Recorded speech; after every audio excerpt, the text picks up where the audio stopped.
नमस्कार आप सभी को, स्वागत है आपका हमारे इस प्लेटफॉर्म पर। आज के इस वीडियो में हम UP triple SC Uttar Pradesh अधीनस्थ सेवा चैनल की तरफ से पेट 2025 के लिए एमसीक्यूज करेंगे। ठीक है, और ये सारे के सारे मॉडर्न हिस्ट्री के हैं। टॉप 100 एमसीक्यूज की सीरीज में ये तीसरा पार्ट है। चलिए शुरुआत करें, लेकिन उससे पहले मैं 2-3 जानकारियां आपको दे दूं।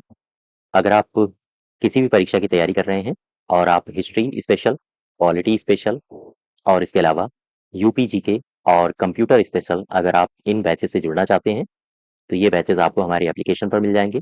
एप्लीकेशन की लिंक आपको कमेंट बॉक्स में और डिस्क्रिप्शन बॉक्स में दी गई है। ठीक है, हिस्ट्री के बैच से जुड़ने के लिए आप एक कूपन कोड का इस्तेमाल कर सकते हैं, KD01। और पॉलिटी के बैच से जुड़ने के लिए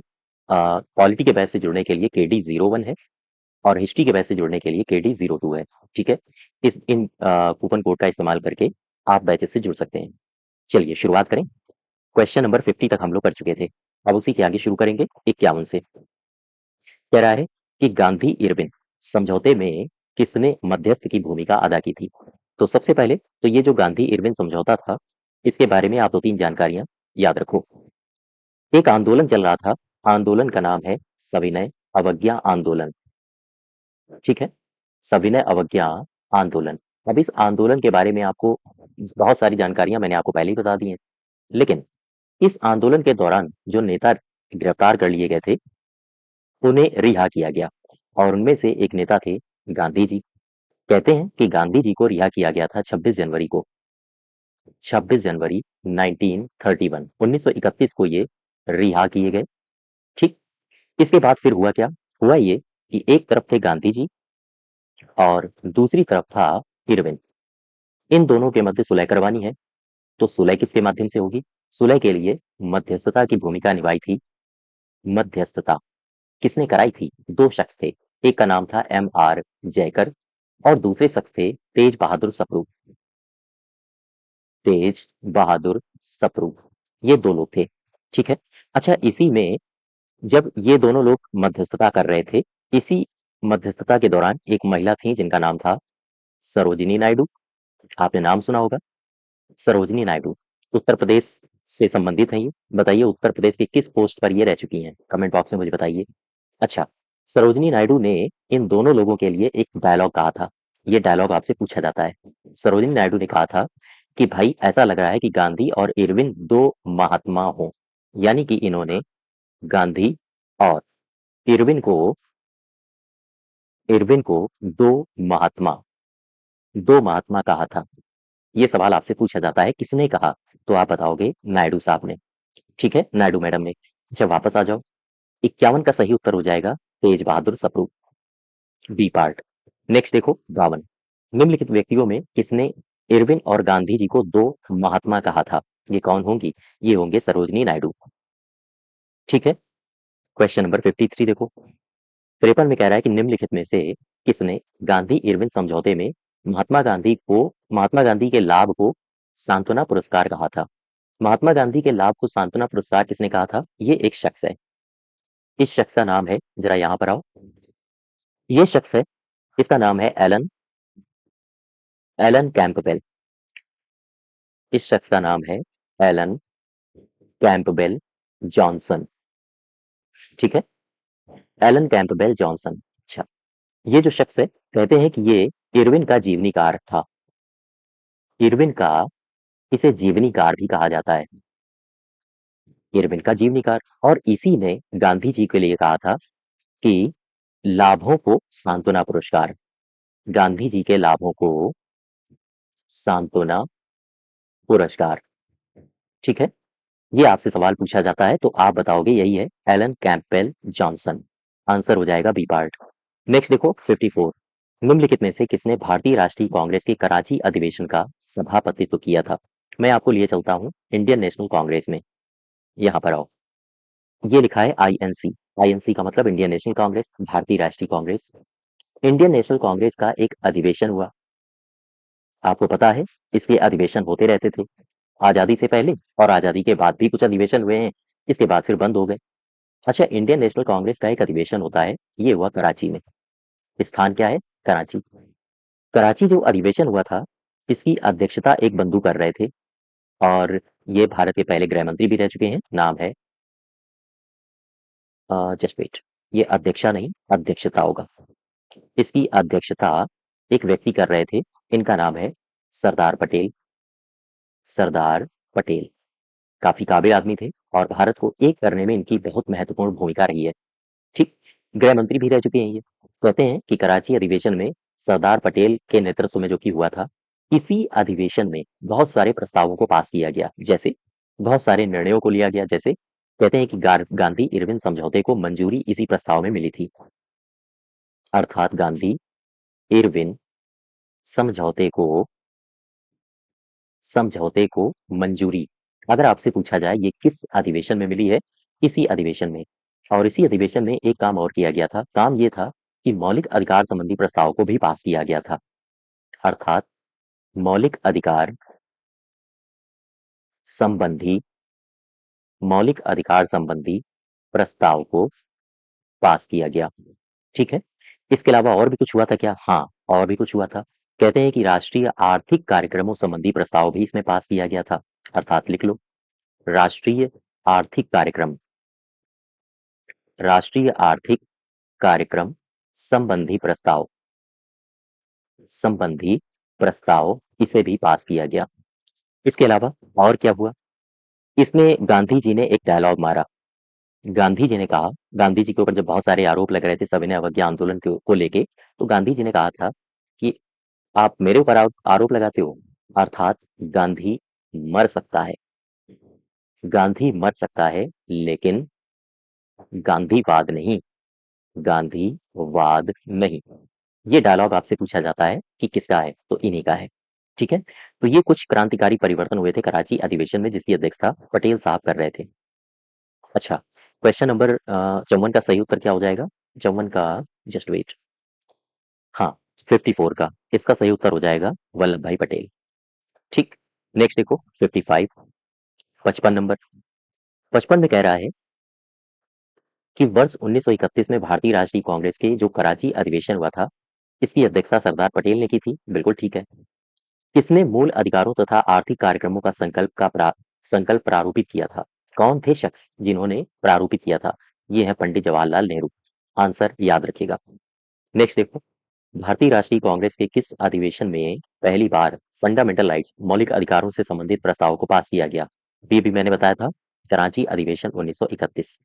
ठीक है, चलिए अब आ जाओ, मैं आपको लिए चलता हूँ 57 नंबर में। कह रहा है कि निम्नलिखित में से किसने भारतीय राष्ट्रीय कांग्रेस के कराची अधिवेशन को महात्मा गांधी की लोकप्रियता और सम्मान की पराकाष्ठा माना था?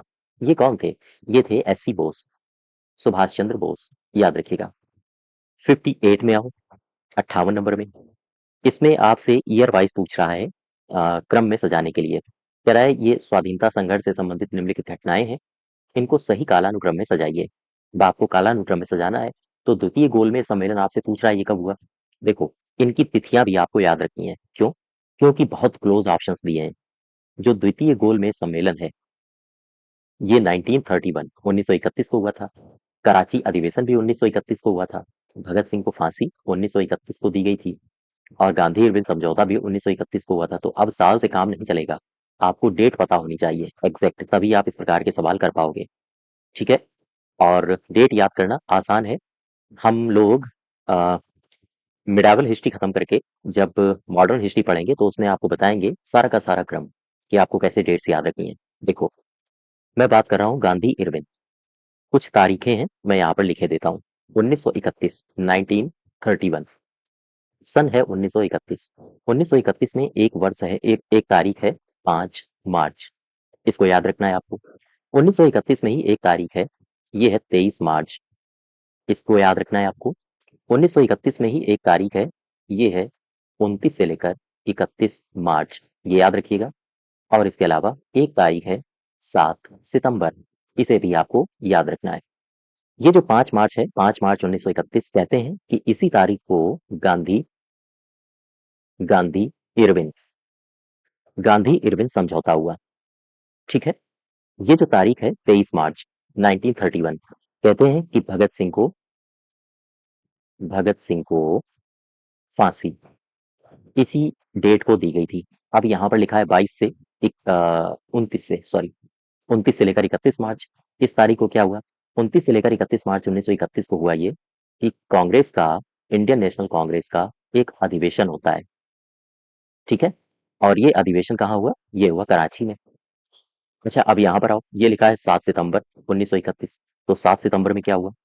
1931 को यहाँ पर हुआ द्वितीय गोलमेज सम्मेलन, द्वितीय गोलमेज सम्मेलन, एज इट इज आप याद रखो। ठीक, वापस आ जाओ अपने क्वेश्चन में। अब यहाँ पर आप मैच करा लेना दूध के हिसाब से, ठीक है? मैं आगे बढ़ता हूँ। 59 देखो, 59 में कह रहा है कि फिर से वही घटनाएं दी हैं कि कराची अधिवेशन, राजगुरु को फांसी और इरविन समझौता, इनके आधार पर आपको मैच कराना है। तो इसमें सही उत्तर हो जाएगा, पहले आएगा इरविन समझौता, फिर आएगा राजगुरु जी को फांसी, और फिर आएगा पहला ऑप्शन यानी कराची अधिवेशन। तो आंसर हो जाएगा 3-2-1। ठीक है, चलिए। अच्छा, ये जो राजगुरु जी को फांसी दी गई थी, दरअसल इसमें सिर्फ राजगुरु को नहीं बल्कि सुखदेव, भगत सिंह और राजगुरु, ये तीनों को फांसी दी गई थी। और जो केस था वो था लाहौर षड्यंत्र केस, लाहौर षड्यंत्र केस। इसी केस में तीनों लोगों को, हाँ, तीनों लोगों को मार दिया गया था अंग्रेजों के द्वारा। 60 में आ जाओ, 60 में क्या कह रहा है? कह रहा है कि भारतीय स्वाधीनता संग्राम से संबंधित निम्नलिखित घटनाओं पर विचार करो। अच्छा, फिर से अब आपको तिथियों से संबंधित सवाल पूछा गया है। गांधी इरविन समझौता, भारतीय राष्ट्रीय कांग्रेस का अधिवेशन कराची वाला, भगत सिंह को फांसी और पूना पैक्ट। तो देखो, मैंने आपको यहाँ पर गांधी इरविन समझौता बताया था, 5 मार्च 1931, भगत सिंह को फांसी। इसके अलावा भारतीय राष्ट्रीय कांग्रेस का जो कराची अधिवेशन है वो 29 से लेकर 31 मार्च 1931 में हुआ, ठीक है? भगत सिंह को जो फांसी दी गई थी वो 23 मार्च 1931 को दी गई थी। पूना पैक्ट कब हुआ? पूना पैक्ट होता है 1932 में, 1932, और 24 सितंबर को हुआ था। डेट है 24 सितंबर। ठीक, तो अब आप इसी आधार पर मैच करा लेना। चलो, 61 में आ जाओ। 61 कह रहा है कि निम्नलिखित में से कौन सा आधुनिक भारतीय इतिहास में घटनाओं के सही कालानुक्रम को इंगित करता है। यानी ये घटनाएं लिखी हैं, अब आपको इनमें से सही क्रम सजाना है। मॉर्ले मिंटो रिफॉर्म, इरविन समझौता, अगस्त प्रस्ताव और जलियांवाला बाग त्रासदी, ये 4 घटनाएं लिखी हैं। इन चारों घटनाओं को जरा यहाँ पर लिखो। मॉर्ले मिंटो सुधार, मैं बात कर रहा हूँ घटनाओं की जो आपको ऑप्शन में दिए गए हैं, ठीक है? देखो, पहली घटना दी गई है मॉर्ले मिंटो सुधार, मॉर्ले मिंटो सुधार। ये जो मॉर्ले मिंटो सुधार है 1909 से संबंधित है। इसके बाद एक घटना है जलियांवाला बाग, जलियांवाला बाग हत्याकांड, ये 1919 से संबंधित है और डेट है 13 अप्रैल, 13 अप्रैल 1919। एक घटना और है, इस घटना को भी याद रखना, घटना है गांधी इरविन समझौता, गांधी इरविन समझौता। ये जो घटना है ये घटी थी 5 मार्च 1931 को। और एक घटना आप याद रखोगे, ये है अगस्त प्रस्ताव की घटना। अगस्त प्रस्ताव, अगस्त प्रस्ताव कब हुआ था? ये 8 अगस्त 1940, 1940 में, ठीक है? तो ये डेट है, एज इट इज। आप जब क्रम में पढ़ोगे ना हिस्ट्री को तो सारी की सारी डेट्स आपको तैयार होंगी। इसमें सही उत्तर हो जाएगा सबसे पहले मॉर्ले मिंटो, फिर जलियांवाला बाग, फिर गांधी इरविन, और इसके बाद 1940 में अगस्त प्रस्ताव। सी पार्ट सही है। चलिए, 62, 62 देख लो जरा। 62 क्या कह रहा है? निम्नलिखित में से किस भारतीय नेता ने लंदन में प्रथम गोलमेज कॉन्फ्रेंस में भाग लिया था?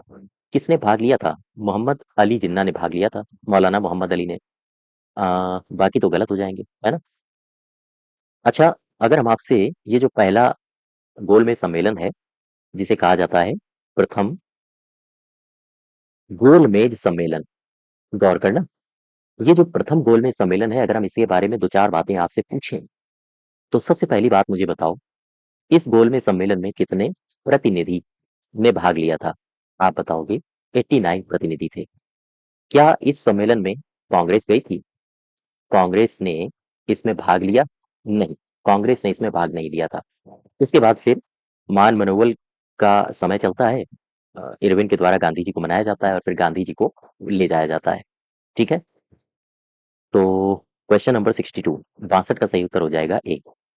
नेक्स्ट देखो, 63, प्रथम गोलमेज सम्मेलन के बारे में कौन सा कथन सही नहीं है?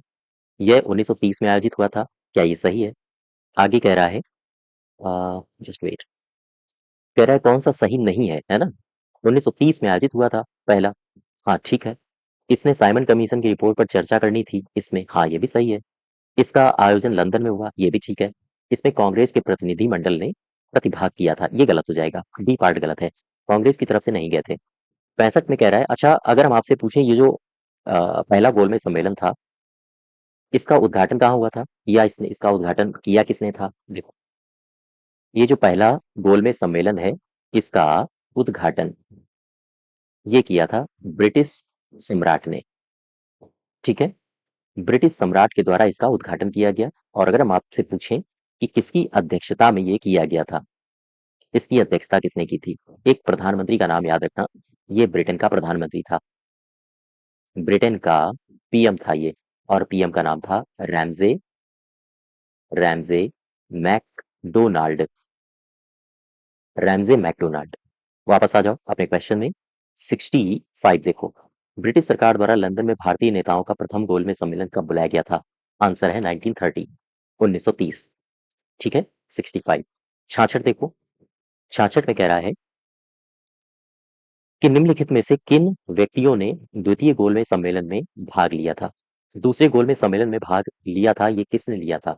ये पूछ रहा है आपसे। तो महात्मा गांधी ने तो लिया ही था, सरोजिनी नायडू गई थी, मदन मोहन मालवीय गए थे, और मौलाना आजाद गए थे। इसमें कौन सही होगा? दरअसल इसमें सही होगा गांधी, नायडू और मालवीय, एक, दो और तीन, ठीक है। दूसरा गोलमेज सम्मेलन, आओ इसके बारे में दो तीन जानकारियां मैं आपको बता देता हूँ जो आपसे पूछी जाती हैं। द्वितीय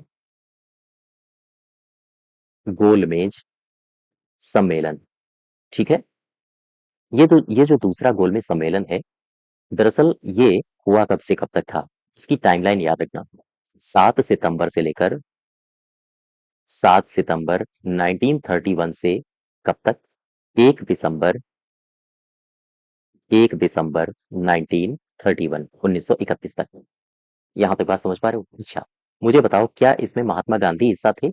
हाँ, महात्मा गांधी इसमें गए थे, अर्थात इस सम्मेलन में महात्मा गांधी इसके हिस्सा थे।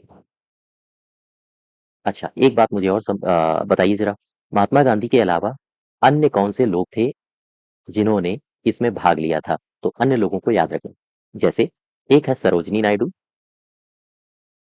सरोजनी नायडू। इसमें और सदस्य थे मदन मोहन, मदन मोहन मालवीय साहब, और शख्स थे एनी बेसेंट,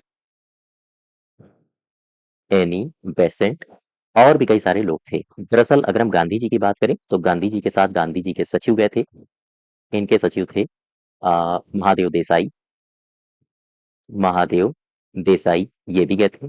इसके अलावा प्यारेलाल, प्यारेलाल गए थे, और साथ ही साथ मीराबेन ये भी गई थी, और देवदास, देवदास गांधी ये भी गए थे इन्हीं के साथ। वापस आ जाओ, अब इसका सही उत्तर हो जाएगा 1, 2, 3। नेक्स्ट देखो 67, 67 नंबर।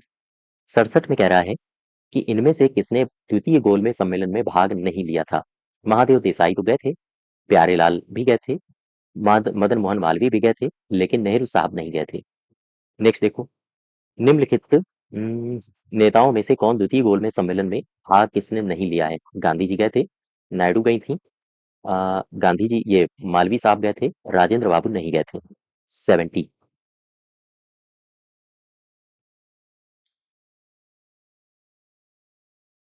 नेक्स्ट देखो क्वेश्चन नंबर 70। 70 में कह रहा है कि निम्नलिखित कथनों पर विचार कीजिए, ठीक है। विचार कुछ ऐसे करना है कि ये कथन दिए हैं, ये कारण दिया है, अब इसी आधार पर आपको सही उत्तर तक पहुंचना है। जवाहरलाल नेहरू ने दूसरे गोलमेज सम्मेलन जवाहरलाल नेहरू ने दूसरे गोलमेज सम्मेलन 1932 में भारतीय राष्ट्रीय कांग्रेस का प्रतिनिधित्व किया था, नहीं ये गलत है। इसके अलावा कारण में कह रहा है कि गांधी इरविन समझौता 1931 में भारतीय राष्ट्रीय कांग्रेस का दूसरा गोलमेज सम्मेलन 1931 में भाग लेना अंतर्निहित था, हाँ ये ठीक है। ये जो समझौता हुआ था, इसी समझौते में कहा गया था कि कांग्रेस गोलमेज सम्मेलन में जाएगी। तो ये तो सही है, लेकिन पहला वाला गलत हो जाएगा, ये डी पार्ट सही होगा इसका। नेक्स्ट देखो 71। 71 में कह रहा है कि निम्नलिखित में से कौन से गोलमेज सम्मेलन में गांधी जी ने शिरकत की थी? केवल द्वितीय, याद रखिएगा, केवल द्वितीय। नेक्स्ट देखो क्वेश्चन नंबर 72। 72 में क्या कह रहा है? 72 में कह रहा है कि महात्मा गांधी जब द्वितीय गोलमेज सभा में भाग लेने लंदन में गए थे, तो वे ठहरे कहाँ थे? यहाँ से दो बातें याद रखो, आपसे पूछी जाती हैं। गांधी जी कहाँ जा रहे हैं? ये है हमारे गांधी जी, और ये पहुंचे लंदन में। ठीक है। अब ये जब लंदन में जाते हैं, कहाँ से जा रहे हैं? ये जा रहे हैं भारत से। ये है भारत, और भारत में समुद्र तटीय रास्तों से ये गए थे। तो मान लेते हैं कि जब ये भारत में जा रहे हैं, तो एक जहाज से गए ये जो जहाज है, इस जहाज को कहा जाता था एस राजपूताना। एस राजपूताना ये जलपोत था, जलपोत, और इसी से ये गए। अच्छा, इसके बाद ये जब पहुंचते हैं ब्रिटेन में, पश्चिम में पड़ता है, उत्तर भारत के पश्चिम में। तो जब ये ब्रिटेन में पहुंचते हैं लंदन में, तो एक पैलेस में इनको ठहराया गया। ये था किंग्सले, किंग्सले हॉल। ठीक है। ये दोनों पॉइंट्स आपसे पूछे जाते हैं, वापस आ जाओ। यहाँ पर किंग्सले हॉल सही हो जाएगा। 73 देखो, 73 में क्या कह रहा है? कह रहा है कि द्वितीय गोलमेज सम्मेलन में कांग्रेस के एक प्रतिनिधि के रूप में भाग लेने के लिए महात्मा गांधी बंबई से लंदन किस जहाज से गए थे? S Rajputana, S Rajputana. ठीक है। नेक्स्ट देखो 74।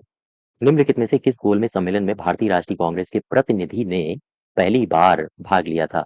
ये दूसरा ही था, और इसी वजह से तो गांधी इरविन समझौता हुआ था। ठीक। 75 देखो, 75 में कह रहा है कि गांधी जी दिसंबर 1931 में खाली हाथ कहाँ से लौटे थे? लंदन से। इन्हें कुछ नहीं मिला था वहां पर। मांगे स्वीकार नहीं की गई थी, और ऊपर से जो कैमिनल अवार्ड था, उसकी भी सुगबुगाहट आनी शुरू हो गई थी।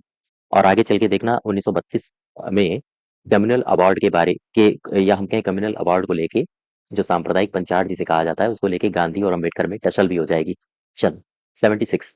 द्वितीय गोल में सम्मेलन किस प्रश्न पर असफल हो गया? तो ये यही है सांप्रदायिक प्रतिनिधित्व। इसी को कहते हैं कम्युनल अवार्ड। ठीक है, या फिर मैकडोनाल्ड अवार्ड भी इसे कहा जाता है। 77 देखो, 77, 77 में कह रहा है कि उस भारतीय का नाम बताइए जिसने तीनों गोलमेज सम्मेलन में भाग लिया था। ये अंबेडकर साहब भी थे, और गांधी तो थे नहीं, जिन्ना भी नहीं था। ये है तेज बहादुर। अच्छा, क्वेश्चन नंबर 77 में सही उत्तर क्या होगा? अंबेडकर भी थे और तेज बहादुर भी थे, तो ए और डी सही हो जाएंगे दोनों। तीनों गोलमेज सम्मेलन में किसने भाग लिया था? तो आजाद गलत है, मालवीय गलत है, तीनों में पूछ रहा है ना, तो यहाँ अंबेडकर केवल सही होगा, सी पार्ट। ठीक। 79 देखो, कह रहा है कि तीनों गोलमेज सम्मेलनों में किसने भाग लिया था? तो ये भी गलत हो जाएंगे, अंबेडकर साहब सही होंगे। फिर कह रहा है तीनों गोलमेज सम्मेलन में भाग लेने वाले का नाम बताओ, तो अंबेडकर साहब। सेम सेम क्वेश्चंस रिपीट हुए हैं। अच्छा, यहाँ से देखो 81 नंबर में कह रहा है 1930 से 32 की अवधि में भारत और ब्रिटेन के राजनेताओं की लंदन में बैठक हुई। बैठक का प्राय प्रथम, द्वितीय और तृतीय गोलमेज सम्मेलन के रूप में उल्लेख मिलता है। उनका उसी रूप में उल्लेख गलत होगा। क्यों? क्योंकि इनमें से दो में भारतीय राष्ट्रीय कांग्रेस ने भाग लिया था। नहीं, ये तो गलत है बिल्कुल। भारतीय राष्ट्रीय कांग्रेस को छोड़कर जिन भारतीय दलों ने भाग लिया था, उन्होंने पूरे भारत का नहीं, वर्गीय हितों का प्रतिनिधित्व किया था।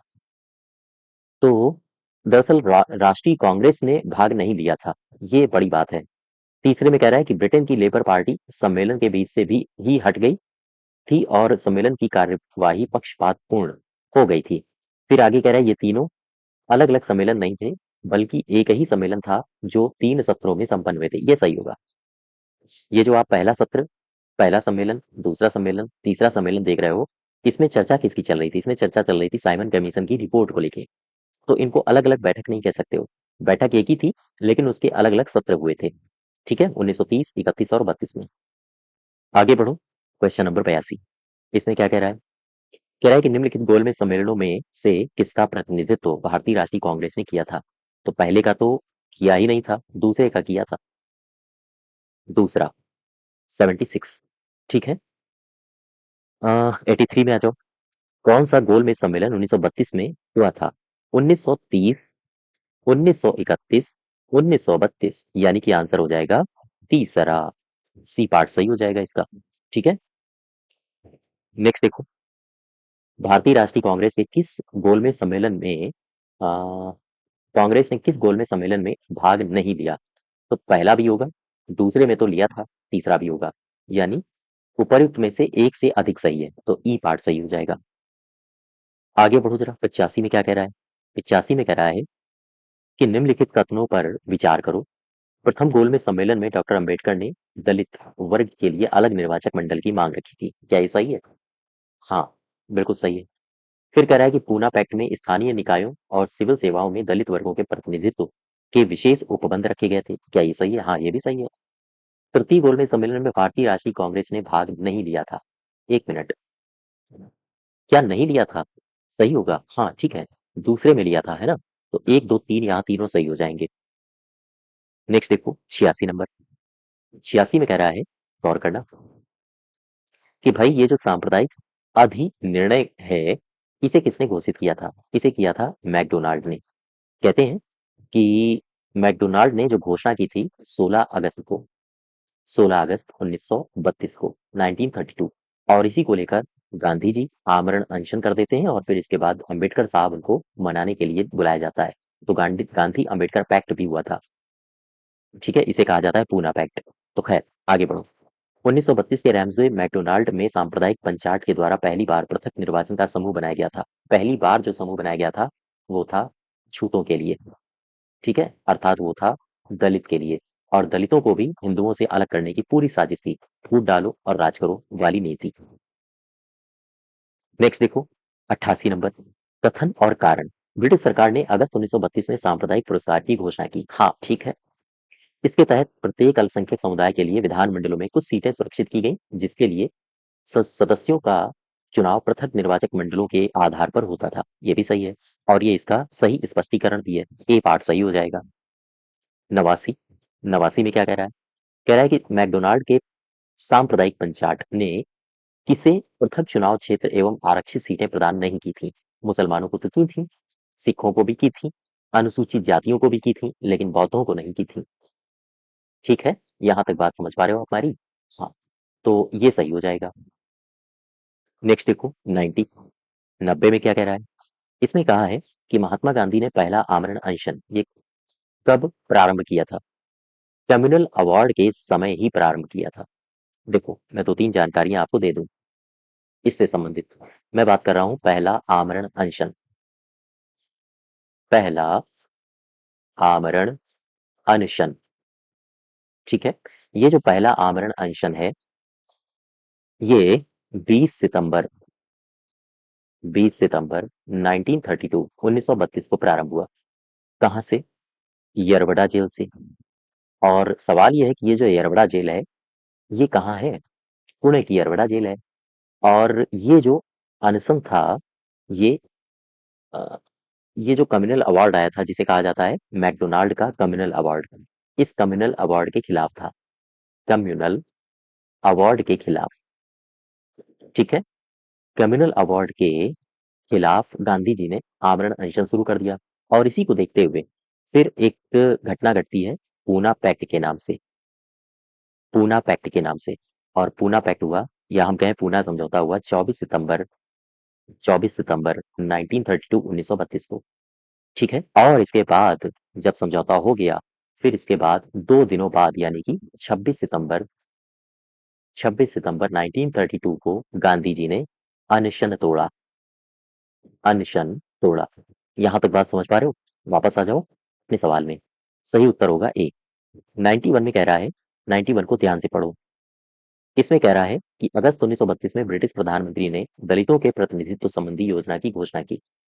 इसे कम्युनल अवार्ड के नाम से जाना जाता है। गांधी जी ने इस योजना के विरोध में किस जेल में अनशन शुरू कर दिया था? आंसर होगा यरवड़ा। यरवड़ा जेल। 92 देखो, 92, वर्ष 1932 में महात्मा गांधी ने मरण पर्यंत, यानी कि मरने तक आमरण अनशन, जिसे मरण पर्यंत उपवास कहा जाता है, प्रधानतया किस लिए किया था? पहला है गोल में सभा, भारतीय राजनीति आकांक्षाओं को संतुष्ट करने में सफल रही, गलत है।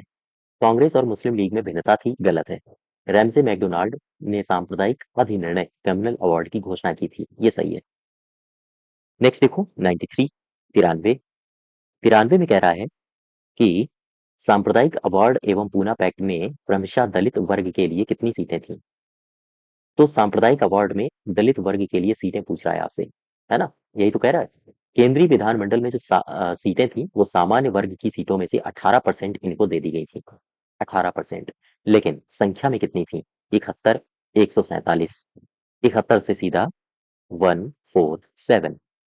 नेक्स्ट देखो, पूना पैक्ट किससे संबंधित है? दलित वर्ग से। पूना समझौते का उद्देश्य क्या है? तो दलित वर्ग को प्रतिनिधित्व प्रदान करना। 96 देख लो। 96 कह रहा है कि कथन और कारण, पूना पैक्ट ने कम्युनल अवार्ड के उद्देश्य को धराशायी कर दिया। हाँ, ये कह सकते हो, ठीक है। इसके अलावा 96, इसके अलावा कह रहा है इसके माध्यम से संसद और विधान सभाओं में अनुसूचित जातियों, अनुसूचित जनजातियों की सीट आरक्षण का मार्ग प्रशस्त हुआ। ये भी सही है, अर्थात ये पार्ट सही हो जाएगा, सही व्याख्या भी है। नेक्स्ट देखो 97, श्री बी आर अम्बेडकर, भीमराव अम्बेडकर और गांधी जी के मध्य जो समझौता हुआ था उसे कहा जाता है पूना पैक्ट। आगे, पूना पैक्ट में हस्ताक्षर किसने किए थे? याद रखिएगा, इसमें हस्ताक्षर गांधी जी ने नहीं किए थे।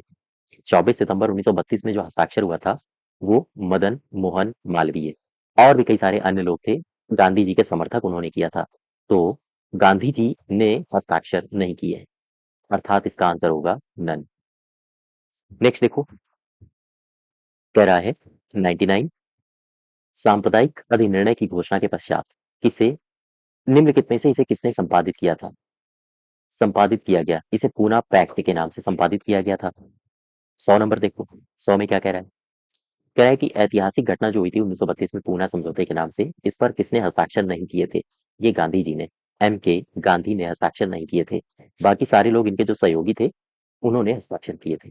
ठीक है, तो ये बेस्ट 100 क्वेश्चन हैं, 100 MCQs मॉडर्न हिस्ट्री से संबंधित, आपकी प्रेट परीक्षा के लिए काफी महत्वपूर्ण है। इसकी अगर आपको पीडीएफ चाहिए तो आप हमारे टेलीग्राम चैनल से जुड़ सकते हो। टेलीग्राम चैनल से जुड़ के आप इसकी पीडीएफ को डाउनलोड कर सकते हो। ठीक है, तो आज यहीं तक रखते हैं।